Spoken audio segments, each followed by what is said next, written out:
So we're going to talk about creating a unique value proposition for pay TV, and that includes, of course, telcos and some of the people who help telcos to be successful. Let's do a quick round of introductions. And same, I think I asked you as well, your bold statement, right? How do you create a unique value proposition? And for you, I'll give you a special flavor of that question, Peter. Ivor, a few words about yourself, Telenet, what's your role, and tell us about Telenet. Yeah, so I'm Ivor. I'm working at Telenet Group. That's a telco company in Belgium. I'm heading the product entertainment teams in the company, and we're responsible for the different products we give to the different brands that we have in the group. So Telenet, Base, Tadam, Telenet Business. And your bold statement about how bold statement. So yeah, of course I'm in the telco business, so I would say if we as telco players put 100% focus on the consumer experience and consumer needs rather than focus on monetizable interfaces, I do believe in the long run we're going to win the consumer's hearts. Oh, okay. Focus on the consumer, not just on money. Yeah, on the ad money at least. Yeah. Of course, money needs to come from consumers. Okay, thank you. Frank, you had already... My job didn't change in the last half hour. Yeah, you have a different bold statement for that piece. Now it's wider. No, I'm recycling. Yeah, I think I used the term before, content opens the door and experience brings customers back. Mm-hmm. Yeah. Thank you. Jonathan. Hello, it's a privilege to be up here today. I'm Jonathan Palmer. I lead the content acquisition team at Virgin Media O2.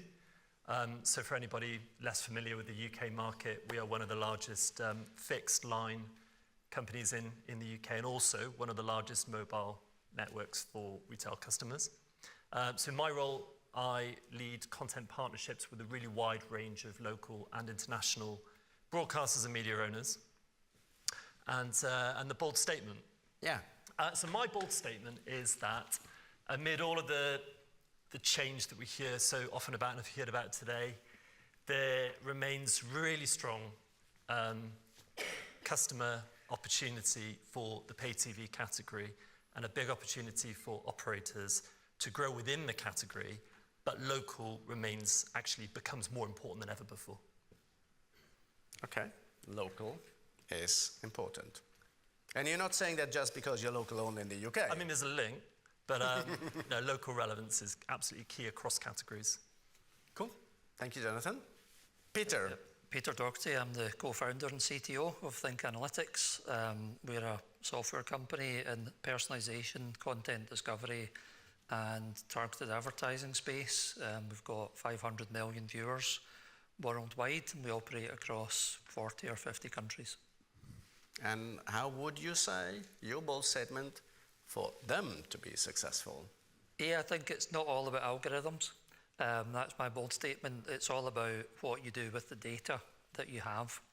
And the first-party data that all the telcos have and all the streamers have is incredibly valuable to drive personalization, to make data-driven decisions based on millions of viewers so that you really are moving the needle in the right direction, and then using that data to make sure the experience isn't just about the content, but for ad-funded services like pay TV or ad-funded streamers, making sure the ads are relevant and targeted and help some of the monetization while still maintaining a good experience for the viewer.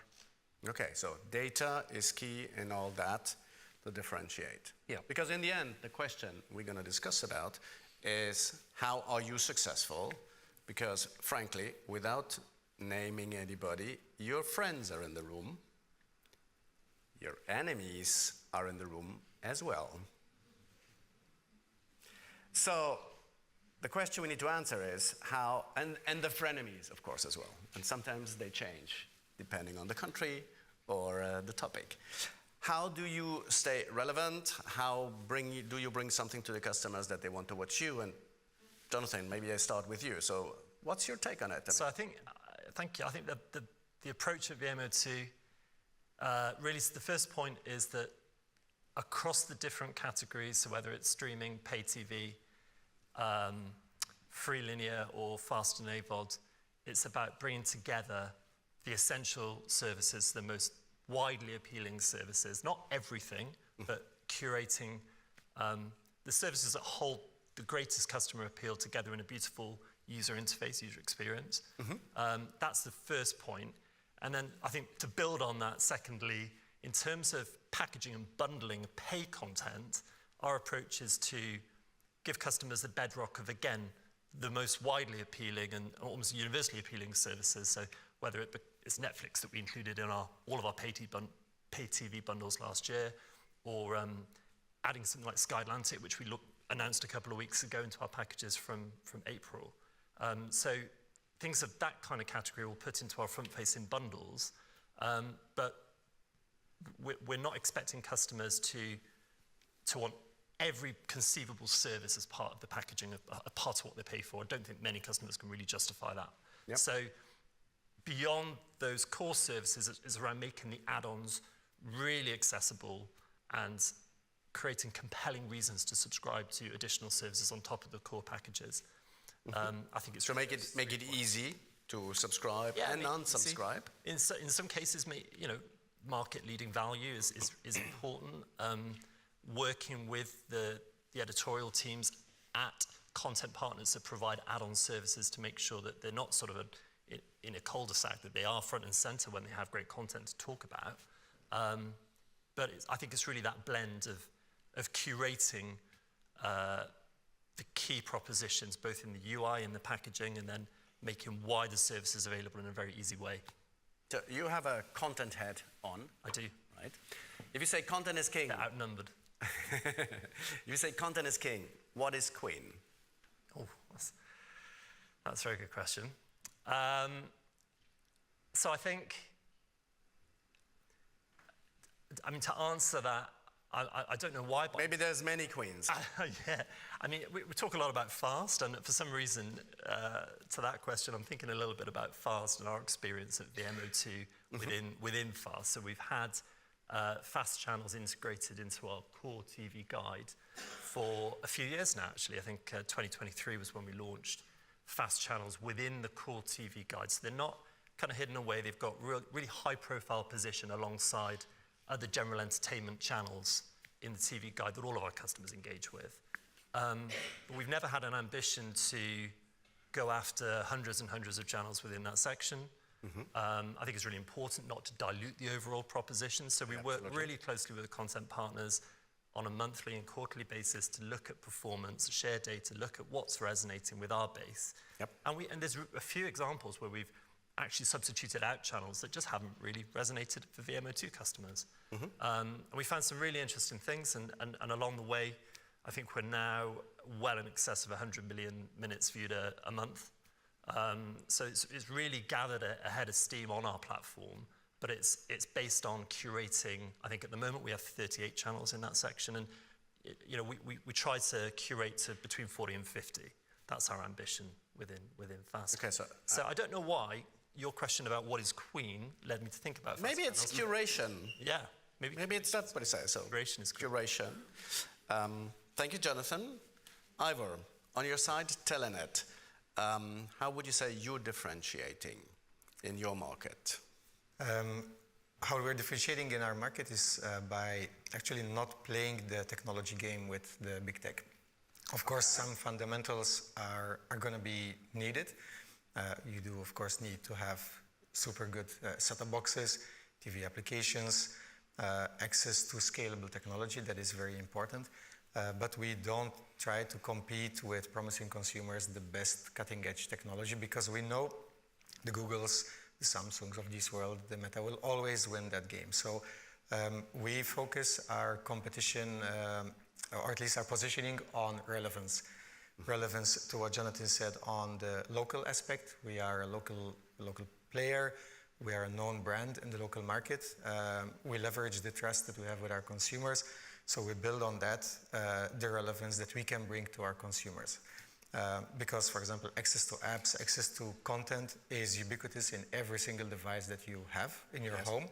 So trying to outpace that is not is not a sustainable game anymore, but we do try to focus on, we know what's living in the local market, we know what people are interested in, we know what is the heartbeat of what people are talking about and at the core of the culture, and we service that in our UI and making sure that people recognize themselves in our interface when they're discovering content.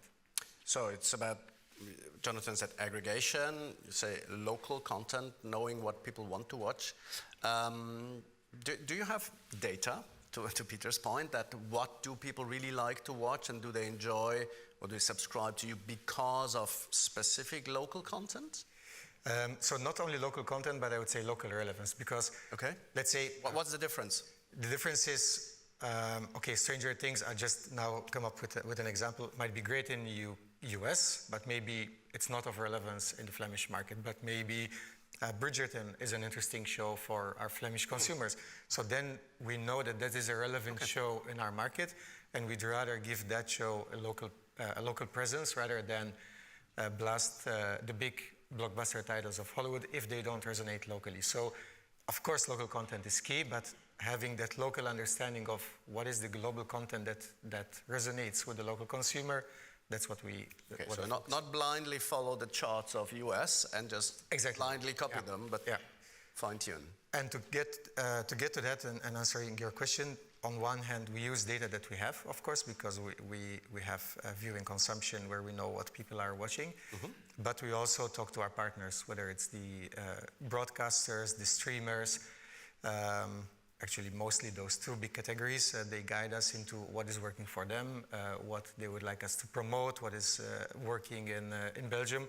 And with complementing the data that we have and the conversations with our partners, we decide where to put our editorial efforts and how to fill our discovery areas and our home screens. Okay, so I hear you say partnerships, even with frenemies, let's say, is important. Yeah, and actually, if you're talking about streamers specifically, I would not consider them as frenemies. Actually, they're partners for us, because at the end, in the longer run, as a telco player, we will not care whether a consumer spends an hour on Netflix or on a local BBC iPlayer equivalent. If we are the gateway for that customer to enjoy all of their entertainment, that's what we care about as a telco player. So we want to do everything we can with every single partner, as long as they're open for that, to make sure that their content surfaces, their subscription is available via our platform, that the access to their app is the best possible method that we can give them. And with that, we make sure that the right customer gets what they care about. So I really don't see them as frenemies, but more as partners. Okay. I mean, sometimes they go direct to consumer. They go direct to consumer, of course, but that's where, and that applies for everybody. And that's why we do believe we need to show our value and, of course, having their value contributing to us. Interesting this morning on the TFA perspective of needing to go beyond the telcos and be on the connected TVs. Yes. Yeah, so we, of course, show where we differentiate in that landscape to make sure that the partners work at least equally and hopefully more than other players. Frank, you have a couple of markets. How many, by the way, did you say? 8. 8. So how important is local content for you in these 8 different markets? Local content and local relevant content. Very important. Okay. This is our role as an operator with a strong local presence is also our strong relationship with our local content partners. So we're not only aggregating international streamers or channels, we need to have a compelling set of content which consists of a balanced lineup of local contents and international contents. And without local contents, you're not relevant in that market. So we do see also, if we look on the production share of international versus local content, the consumption is very, very high of local content. Okay. And the people that you work with, or the companies, are the same like for Ivor? So, I mean, the broadcasters, the streamers, anybody else to mention? So on the entertainment side, we're working with the usual suspects. but also local streamers, which are building up SWOT services. Most of them are spin-offs of commercial broadcasters, which also go direct to consumer, but we partner with them and integrate them in our platform, both in terms of content aggregation, but also billing. Anybody of you looking at social? I mean, let's say Instagram, TikTok, YouTube? Yeah, I was going to say, if you say YouTube, absolutely.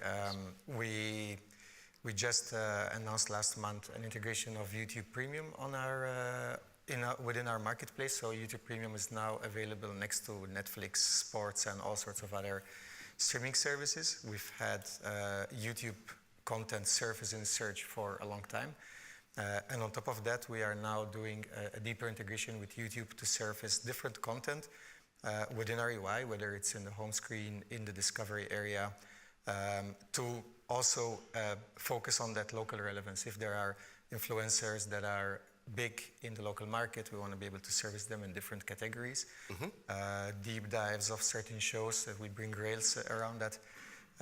So absolutely, it's one of the easiest first social media platforms that makes sense on TV, because TikTok, Instagram are not the biggest big screen friendly platforms, so they're made for mobile primarily, whereas YouTube, of course, it has been more and more focusing on the TV experience, and it really makes sense to build that up. Okay. Peter, while these guys are in the business of going for dig for gold, you're in the business of doing shovels. Right, if I take that picture. You equip them with great discovery tools and more. So you work with a lot of customers worldwide, globally. How do you help them? What does it take? And where are the pain points that you try to solve? Yeah, I think when you said earlier about content as kind of what's queen, I think obviously you can have great content, but if people don't find that content and it's not easy for them to watch the content, I would say content discovery is queen in that space. So you've got that combination of getting the right content. So it's not all just about let's say the English language global blockbusters, but the local content. And so understanding the content, I think, is fundamental to that. You really understand the DNA of the content, the moods, the themes, the subjects, the settings, and so on, with those local influencers or actors or whoever it might be.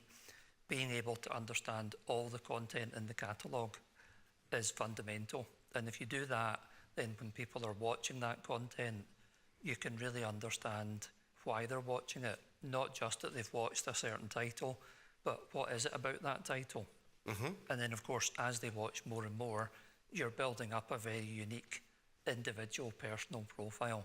And that means that although algorithms aren't the be-all and end-all of everything, with the right techniques combined with editorial expertise, so getting the best from both the expertise of the editors and the content teams and personalization working together, so that when you turn the TV on, you see what you want to watch on the very first page, and that you're then able to use data to refine that over time, because it's not just a one-off.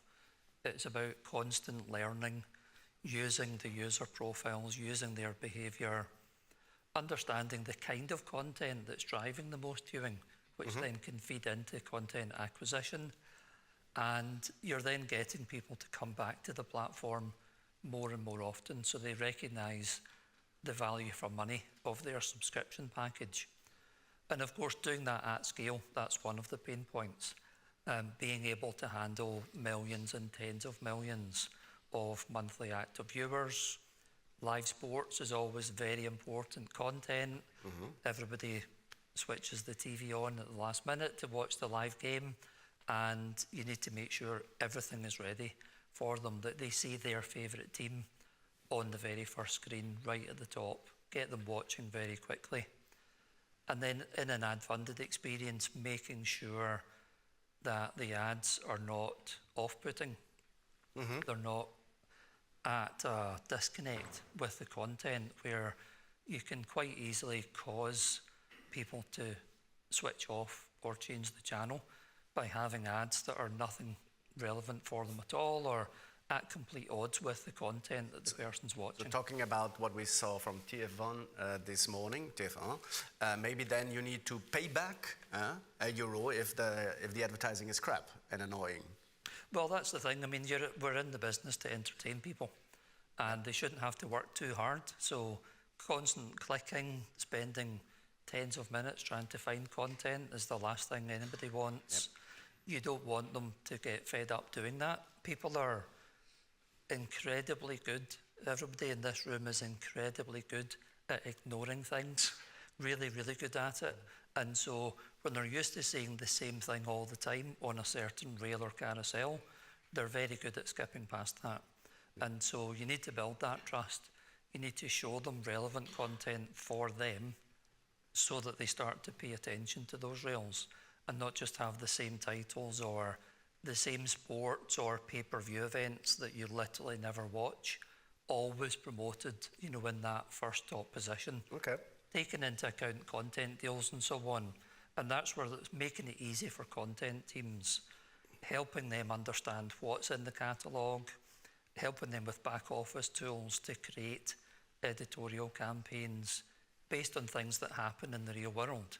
Okay. And you've got a vast array, especially if you bring the streaming services into pay TV, you've got even more content for people to watch. So you've given them effectively a bigger problem to deal with because now there's even more content available. There's a lot of content. So sure. With that super aggregation, you know, we've got customers, they've got 20 and 30 OTT streaming services, all super aggregated with the pay TV content.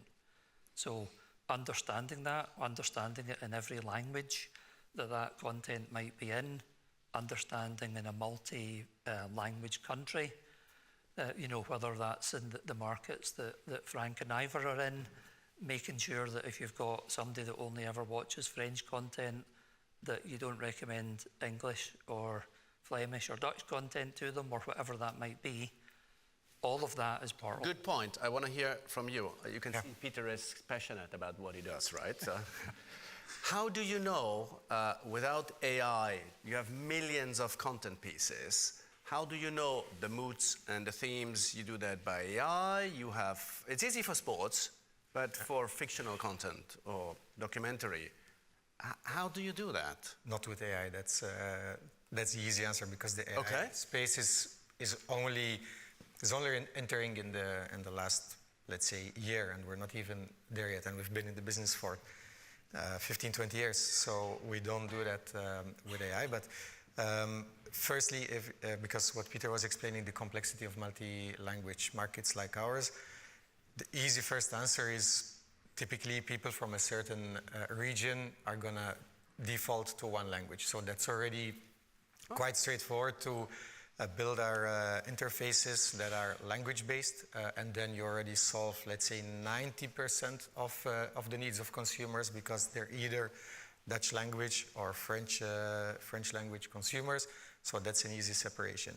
The tricky part is, and Peter knows this quite well because we've worked on these cases in the past, the tricky part is how do you manage the content in these discoverability journeys where same content is sold in 2 or 3 different services, French language, Dutch language, so then it becomes quite tricky to make sure that you are bringing the right title to the right consumer and not showing them the wrong language if it does not resonate with them. And that's not an easy answer. I do hope AI will help us there in simplifying the way we distinguish content, but I still have to see that. But it's interesting to say 90% is done with just common sense and AI solving the edge cases.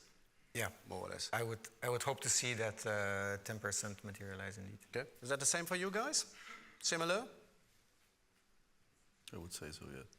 Similar, I think the expertise and strength that lie in our editorial team in digesting all the first-party data we get on what customers are engaging with on our platform is absolutely critical. And they have very structured and established processes with all the content partners across free, paid streaming to ensure that they have the best view of all of the highlights coming up, and we take quite an agnostic approach on what we actually surface in front of in front of customers.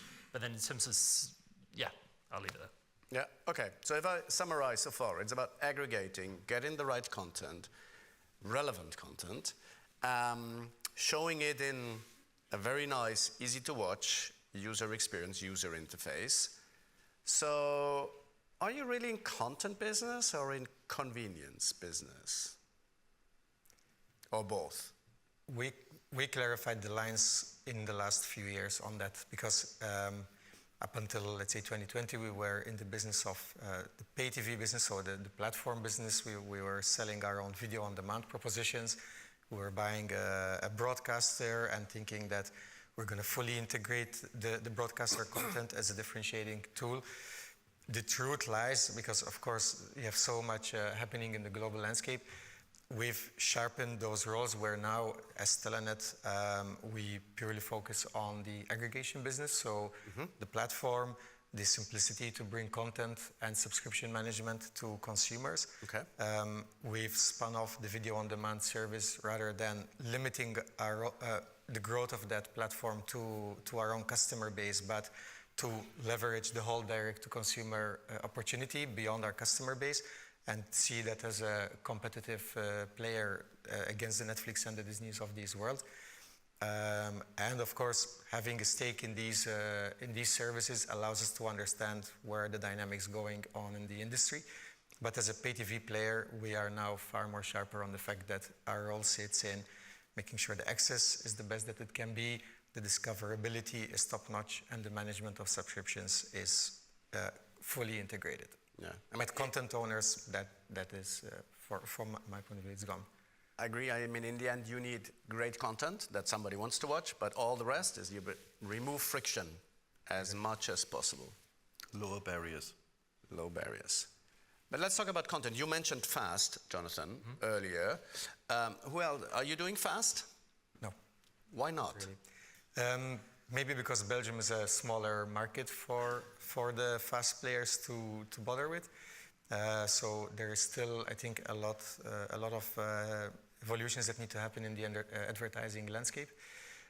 We see that the local broadcasters are not fundamentally going into FAST. We've done some experimentation here and there, but it's not really picking up yet, maybe, I don't know.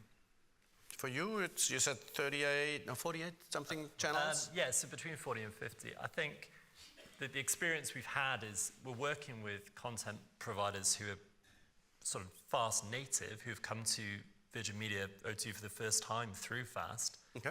And we're also working with content providers where we've previously had content acquisition deals for our Ultra HD channel that we program, or partner channels that we carry, pay or free services, but actually pay and free services. There are examples in both.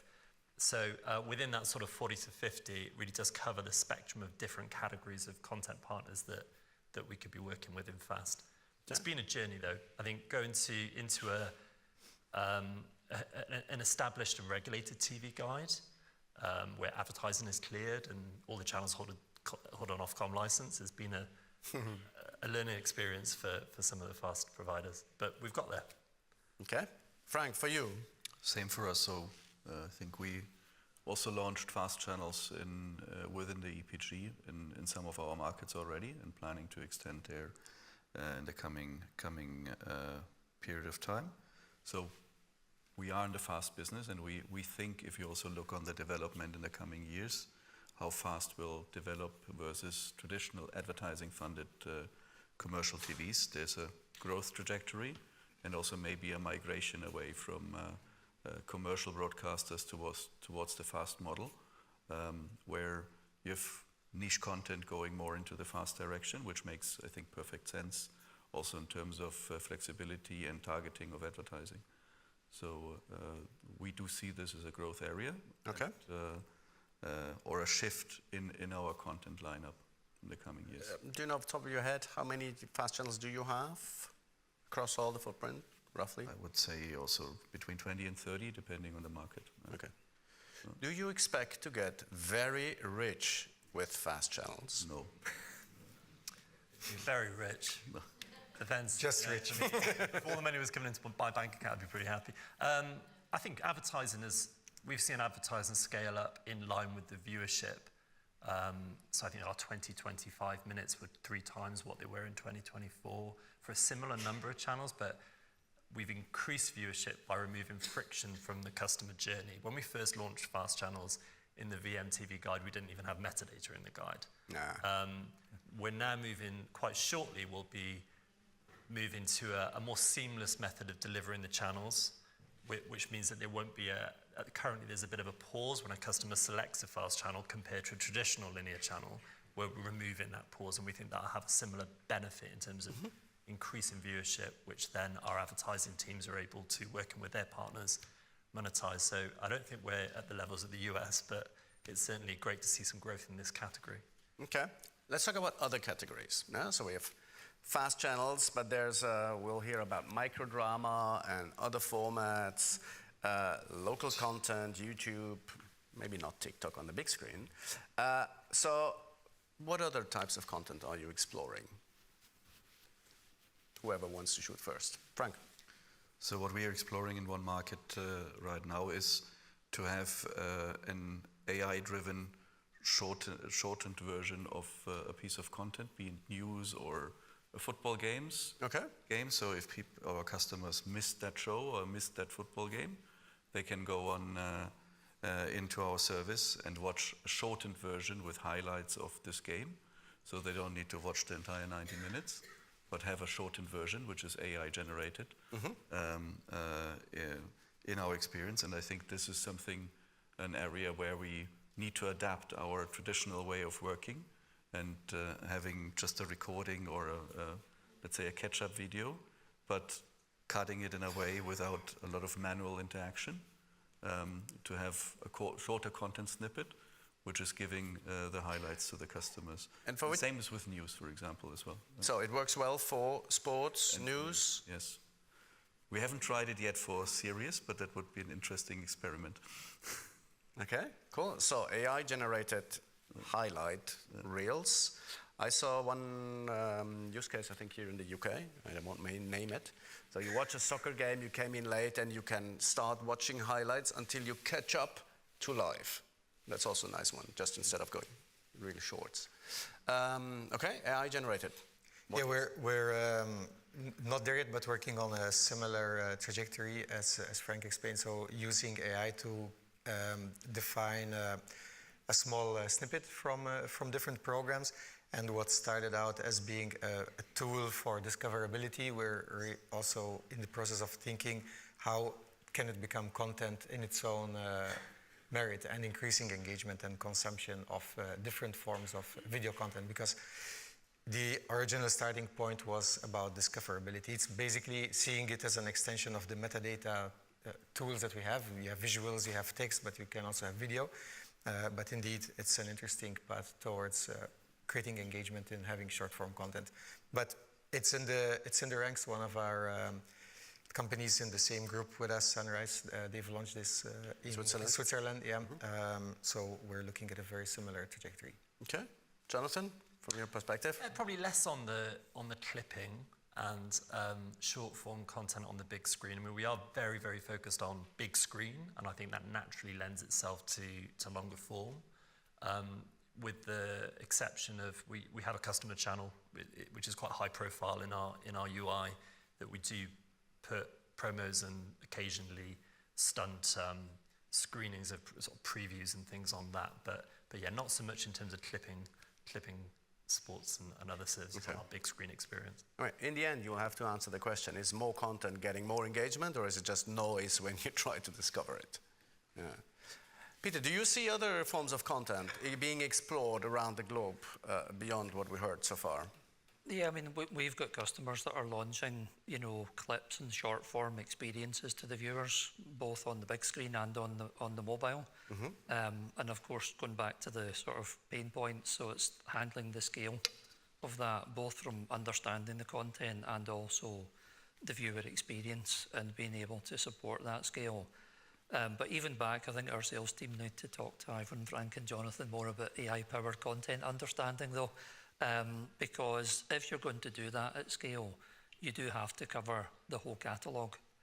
And so whether it's fast and you need to be able to do that, you can't do everything manually when you're doing entire catalogues. And if you only do a subset of the catalogue, then you're building a sort of self-fulfilling prophecy about which content is going to get the most priority in the user experience.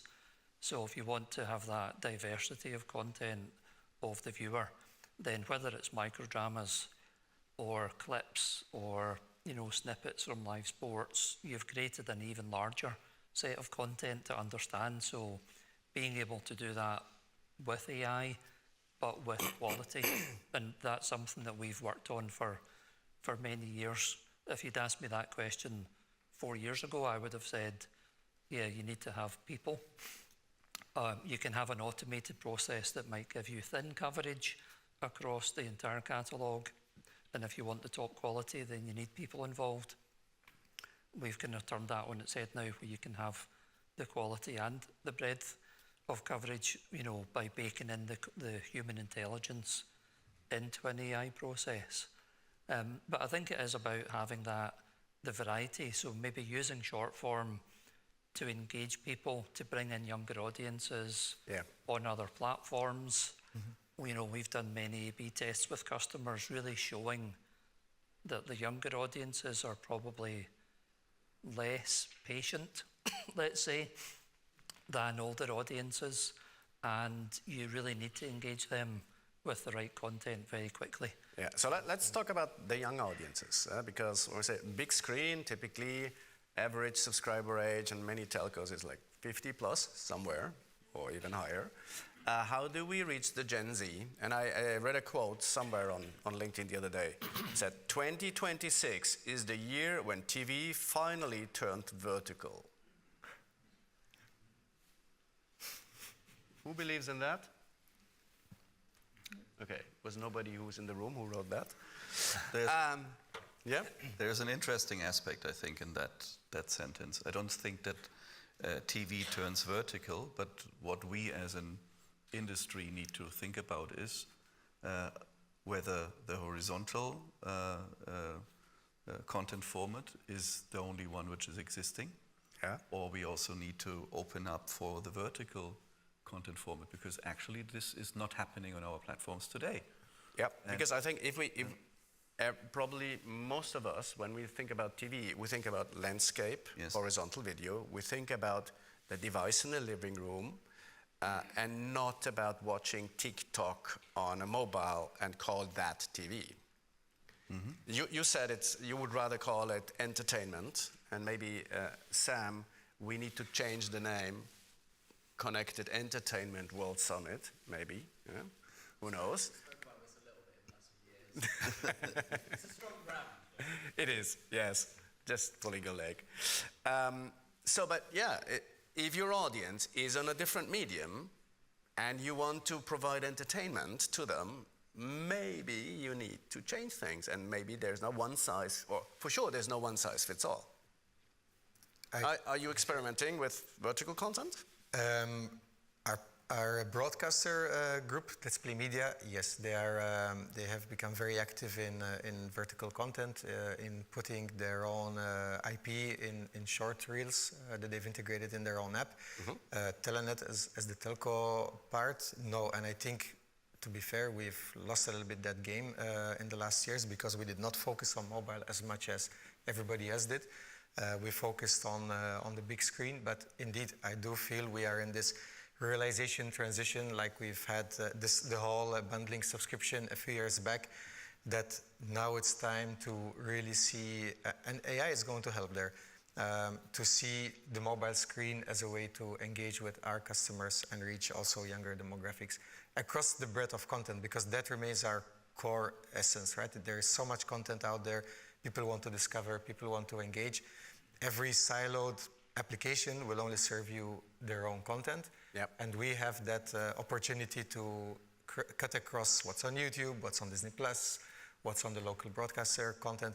So that, also for the younger demographic, I do believe that is a use case that we can play a role in. Yeah, because in the end, I mean, it comes back to how do we create value proposition? You might have a great value proposition, so I only focus on the big screen, and that's where I am really good. And intentionally, I ignore mobile, leave it to somebody else. Could be one of the propositions. Or we say, well, in order to be successful, I need to do all of that. Jonathan, how do you I think think that? there's another angle on that, Andy. I think you're right in that the demographics of the audiences that are with fully curated, often device-led TV services are typically families and typically older demographics. One thing that we've been doing and growing at VMO2 is offering horizontal videos, so streaming services, but agnostic of that curated experience. So if you're an O2 mobile customer, you can take streaming services as an extra, as part of your customer relationship with O2. So it's not mobile vertical video, but it's long form horizontal content sold as part of, in a very different way to how Virgin Media traditionally has done that as a cable operator. So that feels like a bit of a middle ground. Okay.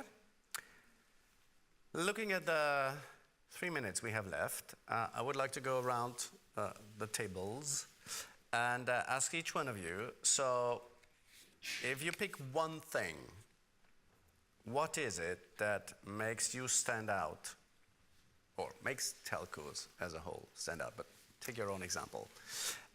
So what's your way to create a unique value proposition to the customer? I'm undecided between two, but I would say One. Yeah, one. I would stick to that local lens, because for most of the telco players here and actually in the industry, we're all local brands, and I think we should very much build on that local perspective, because you have other players that are global and a bit impersonal towards consumer. So I do feel that that is really the unique aspect that we have to be closer to our consumers. Okay, thank you. Frank? I think our main differentiator is customer experience and quality. Customer experience and quality. Curation beats fragmentation. I like it. So you're good in curation. And how do you help them, Peter? Yeah, I think what we're doing is really helping all of these guys and their customers maximise the value of their first-party data. And whether that's through understanding content, engaging the viewers, helping to reduce churn, show people value for money, and on the other side, drive more monetization through more relevant targeted advertising, whether it's addressable or whether it's contextual. And again, whether it's on fast channels or linear or VOD, help on both sides of the scale of that equation is to drive more revenue from advertising and maintain and grow the revenues from subscription. So in the end, it's about aggregation, picking the right content, curating, because you live in a fragmented industry, the wild ecosystem, as I called it at the beginning, formerly known as the TV industry, many different layers, many different aspects, but it's clear that the handover points between them, that's where the music is. That's where the secret sauce is, and you can't do it all alone. You need partners, whether it's public, private broadcasters, the streamers, people that provide you the right tools to do that. It's gonna remain interesting. So, big applause to the panelists here, please. And I think we're off to